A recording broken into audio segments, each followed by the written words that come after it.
Indian ജനതയെ ഓരോ ദിവസവും ബാധിക്കുന്ന എന്നാൽ അധികമാരും സംസാരിക്കാത്തൊരു കാര്യമുണ്ട്. അതാണ് കമ്പനികളുടെ ഇഷ്ട മാർക്കറ്റായ ഇന്ത്യൻ വിപണി.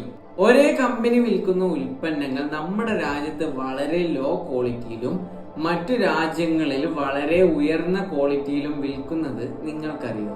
2023 കൺസ്യൂമർ ചെക്കിങ്ങിലെ ചില ബ്രാൻഡുകളുടെ ചോക്ലേറ്റിൽ നിന്ന് കണ്ടത് 18 മുതൽ 22% വരെ വെജിറ്റബിൾ ഓയിലാണ്. രാജ്യത്തിന് പുറത്ത് ഇവക്ക് 0% ആണ് ഇതുള്ളത്. ഇന്ത്യൻ മാർക്കറ്റ് ഒരു ചീപ്പ് മാർക്കറ്റായി കാണുന്ന കമ്പനികളും എന്ത് ചവറ് വില കുറച്ചു കൊടുത്താലും വാങ്ങിക്കാൻ ആളുണ്ട് എന്നുള്ള മനോഭാവവുമാണ് ഇതിന് കാരണം. എന്നാൽ ഇത് ചോക്ലേറ്റ് മാത്രം വിൽക്കുന്ന കമ്പനികളിൽ ഒതുങ്ങി നിൽക്കുന്നില്ല. ഇന്ത്യയിൽ വിൽക്കപ്പെടുന്ന മരുന്നുകളിൽ വരെ ലോ ക്വാളിറ്റി ആണ് എന്ന് ഞെട്ടിക്കുന്ന കാര്യങ്ങളാണ് പുറത്തു വരുന്നത്. കമ്പനികളെ മുഴുവനായിട്ട് കുറ്റം പറയാൻ വരട്ടെ, എന്തുകൊണ്ട് നമ്മുടെ ഗവൺമെന്റ് ഇതിനെതിരെ ഒന്നും ചെയ്യുന്നില്ല എന്ന് പറയുമ്പോൾ അതൊരു ചോദ്യമായിട്ട് തന്നെ നിൽക്കുകയാണ്.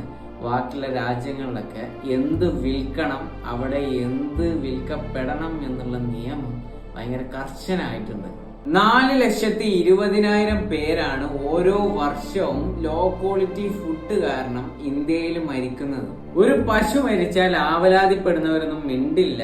ഒരു രാജ്യം എന്നത് രാജ്യാതിർഥ്യം രാജ്യമാതാവ് മാത്രമല്ല, അത് രാജ്യത്തിലെ ഓരോ ജനങ്ങളും അവരുടെ ജീവനുമാണ്. അതിനു വേണ്ടി വാദിക്കുന്നതാണ് യഥാർത്ഥ രാജ്യസ്നേഹം.